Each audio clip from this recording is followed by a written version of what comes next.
There are various methods of buying and financing stocks, the most common being through a stockbroker. Brokerage firms, whether they are a full-service or discount broker, arrange the transfer of stock from a seller to a buyer.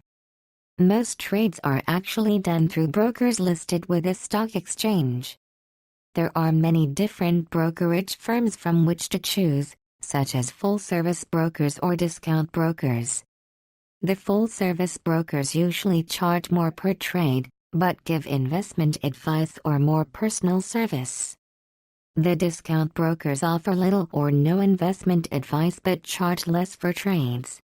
Another type of broker would be a bank or credit union that may have a deal set up with either a full-service or discount broker.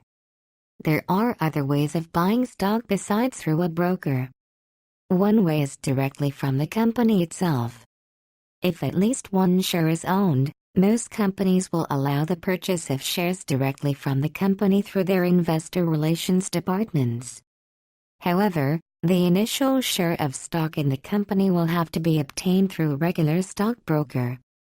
Another way to buy stock in companies is through direct public offerings, which are usually sold by the company itself.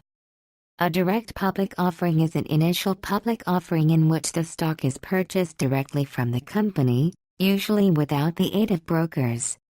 When it comes to financing a purchase of stocks, there are two ways: purchasing stock with money that is currently in the buyer's ownership, or by buying stock on margin.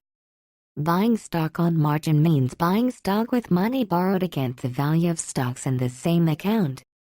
These stocks, or collateral, guarantee that the buyer can repay the loan.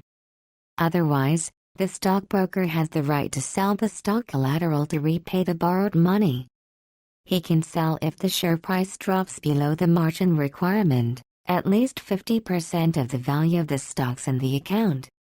Buying on margin works the same way as borrowing money to buy a car or a house, using a car or house as collateral. Moreover, borrowing is not free.